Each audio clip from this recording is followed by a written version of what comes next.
Un puzzle et toutes les pièces sont importantes. Alors on peut partir de la formation, à tous les créneaux de la formation, et puis on a évidemment toute la recherche et développement, et puis de cette recherche et développement, c'est en faire la création d'entreprises.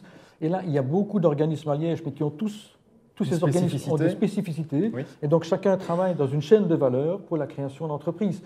Et alors aujourd'hui, il est très clair que, et je les ai cités tout à l'heure, mais le secteur des biotech, comme le secteur de l'énergie, sont des secteurs qui évidemment sont extrêmement porteurs en matière de création d'emplois, la valorisation des déchets, les circuits courts, l'alimentaire aujourd'hui qui reprend une valeur exceptionnelle au niveau du citoyen. Le citoyen aujourd'hui veut s'alimenter correctement. Eh bien, toute cette partie-là aujourd'hui est en émergence au niveau de Liège et on voit des initiatives extrêmement intéressantes au niveau des entreprises liégeoises, des entrepreneurs liégeois. Ce sont des éléments qui sont liés à l'alimentation saine, à la nutrition, au circuit court aussi. Oui, exactement. On devient conscient, on redevient conscient de l'importance des circuits courts.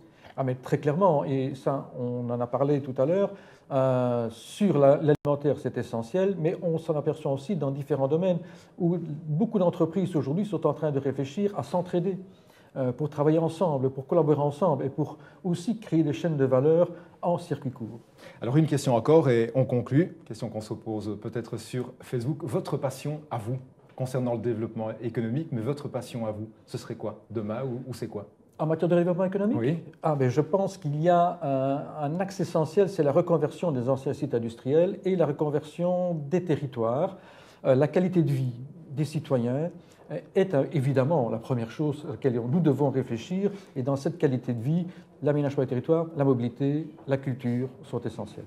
Jean-Luc Pémers, merci. Je profite de ce Facebook Live pour remercier le Grès Liège d'avoir incubé aux médias.